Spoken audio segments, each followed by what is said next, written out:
we're doing it as a membership body, and we're the largest membership body in the construction industry. So it's definitely, you can scale it up. It's definitely roll-outable. Ultimately, the consumer has no way to properly seek recompense against a builder. They're completely powerless. They're completely powerless. Yeah. Hello and welcome to our podcast, Build Up from the Basement. I'm absolutely delighted to be joined by Jeremy Gray, our Head of External Affairs at the Federation of Master Builders, and we are going to be taking a deep dive into licensing. So, Jeremy, thank you so much for joining me today. Hello, how are you? Always a pleasure to come downstairs. Yay, into the basement. Looking very good out there. Yeah, it's looking quite tidy. What did you have for breakfast this morning? What muffin? It was a muffin. It was another muffin. I think it was hazelnuts and chocolate. Very nice. Yeah, it's very breakfasty. Oh, yeah, your muffins. Do you make muffins? No, I don't make muffins. Right, you need Maybe to. I should make muffins. So you had a muffin for breakfast. I've had a cookie. How many cookies? Half one. Oh, half of one. Yeah, I'm a half You're person. half cookie. I'm a half cookie. Half cookied. You're going off half cookied. Exactly. Going half cookie today. And how many cups of tea have you had this morning? That's my second plus coffee. Well done. Yeah, this is my second plus that coffee. So we're both on equal. We're both equally caffeinated. Do you think you can match the iron energy? Yes, I hope so. Yes, immediately. I'm here. Ready to go. Good. So, right, let's talk about licensing. So, Jeremy, can you just explain, what would this mean for the consumer? Someone who, like me, is hiring a builder to do some work in my house. Well, it's like all of us, isn't it? I mean, we're just trying to keep the consumer safe. At the moment, it's weird because consumers are just going out there, getting builders. There's organisations like the F&B, which is probably the closest to some sort of licensing regime, and we can get onto that. But at the moment, it is just hit and miss. I mean, it's unusual that you can hire someone to do such an important job that has safety critical features to it, but there are no minimum competence levels. There are sort of a bit of trade competence here and there. It's a very mixed bag, but ultimately the consumer has no way to properly seek recompense against a builder. They're completely powerless. They're completely powerless. Yeah. Okay, and obviously, builders in the industry, like our members, they don't want to get a bad rep, and these dodgy cowboy builders are giving them that, and the industry already is battling against, as we know, loads of issues anyway. So, do we think that our members, I know that I have spoken to a few of them who are highly supportive of it. I mean, is this going to benefit the industry? Yeah, hugely. I mean, when you're looking at building the number of homes this government wants to build, but just generally, you're looking at 250,000 new people into the industry. That's absolutely necessary just to keep the lights on. And then there's lots of other things that could happen where you need tens of thousands more. I think in the UK, we need to change the whole look of the building industry, especially builders. There's an unfortunate thing in this country where it's not quite seen as a good career path. Yeah. Licensing can change that. It's part of changing that whole narrative. There's many other countries across the world where this happens, in the US and Australia and Germany and elsewhere, where licensing or something like licensing is quite normal. And it's a completely different attitude towards taking on a job, because it's like, that's a good career path. There's minimum competence there. It's regulated and people want to take it forward as a career. And also on the other side, consumers see it as, look, I'm taking on someone proper here. It's all good stuff. Yeah, that's very interesting, isn't it? I mean, what other... so sorry, this is slightly putting you on the spot, but I'm interested. What other sort of countries are doing licensing? What other examples have you looked at or you've seen? Yeah, well, this goes back years. So this really, so the origins of licensing really in terms of the F&B taking it up as a cause, which we've been doing for many, many years and over a decade. But about 2012, 2013, the business department, biz as it was then, actually looked into this. Right. So they did a bit of comparative research. They looked at the US, they looked at Australia, they looked at Germany, and they looked at licensing models, and that it can happen, and then it helps protect the consumer. It helps sort of create a level of professionalism in the industry, this minimum competence that we keep coming back to. And in the US, it's sort of state by state, but I think that's probably one of the easiest ones just to quickly chat about.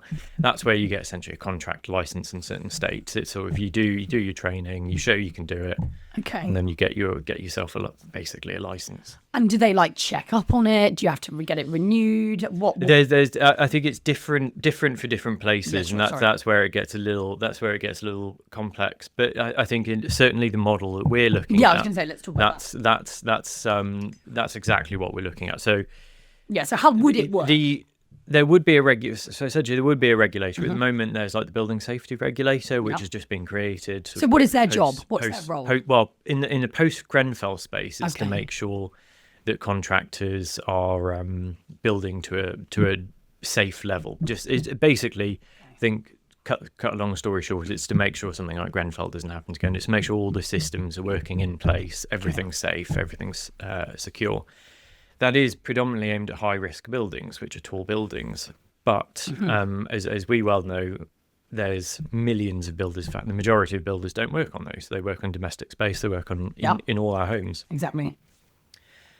So you've basically got to look at a way of making that part of the sector safer. So the Grenfell report looked at licensing, and it suggests that licensing come in. But if you've got issues at the top of the tree with amongst sort of major volume builders with all their safety checks, all their HR checks, it sort of begs the question, what's sort of going on down at the domestic level where there aren't those layers of checks and balances, as we well know, and that's sort of our membership. Yeah.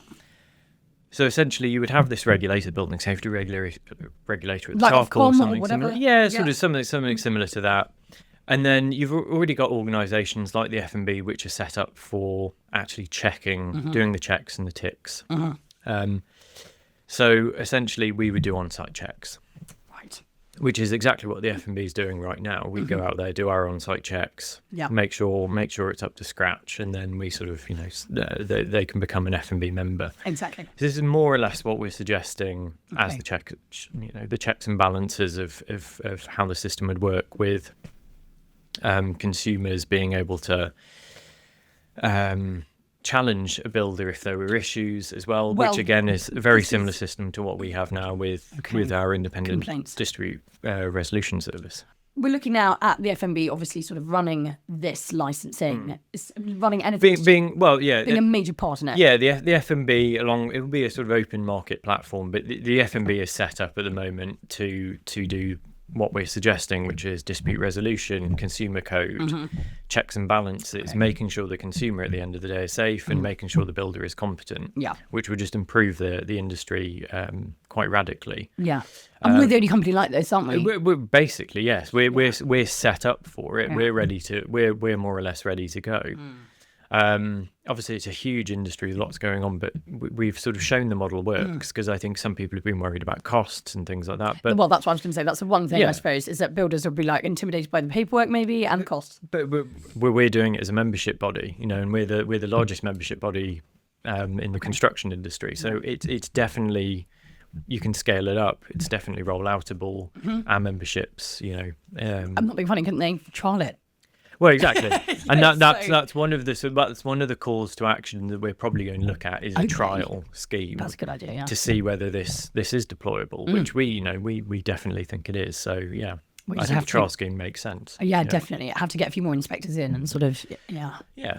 Okay, so obviously the FMB, I know way before my time you started this campaign. What is our next move? Do you want to tell our listeners? We're looking at launching a campaign which, when you all see this, should be up and running, which is basically called License to Build. And it builds on work that was done a number of years ago, first sort of tranche of research we did looking at the licensing regime.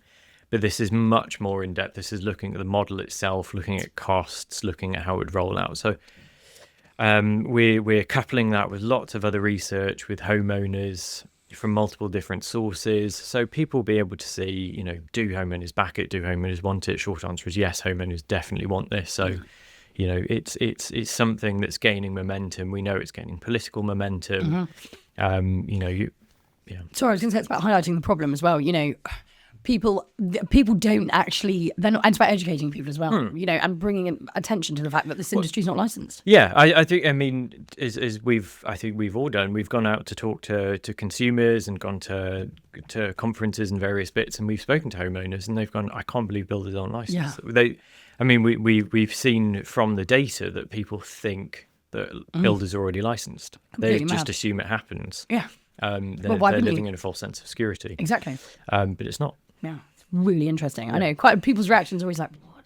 Like you wouldn't get in a car with someone who doesn't have a license. Would you? Exactly. You wouldn't trust people that aren't trained to do their job, and everyone around them is trained or has a level of competence or is protected in some way. The financing, the architects, the planning, along the chain. Yeah, and then it all comes down to this this point in the construction process where there's no competence. I mean, the actual tools they're using are regulated, the products they're using are regulated, but the actual builder themselves is not a regulated part of that system. So what can people do who, what can the homeowner do? What can the consumer do to sort of help if they want to be a voice of the campaign? And they need to. This is going to take consumers to back it and push it. And I'd urge everyone to get in touch with your MP, get in touch with the relevant ministers, do what you need to do to get this message out there. Speak to the media. Speak to the media.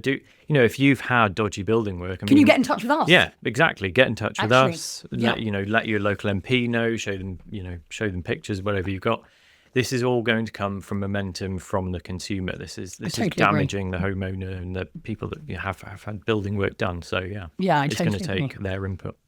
Yes, and I've already spoken to a lot of people who have been really badly affected. So yes, if you have been a victim of a rogue builder, please get in touch with us and join the campaign because we really need them. Is there anything else you'd like to mention, Jeremy? No, I think that's it, isn't it? Okay, brilliant. Yeah. Right. Thank you so much for listening to our deep dive podcast with Jeremy about licensing.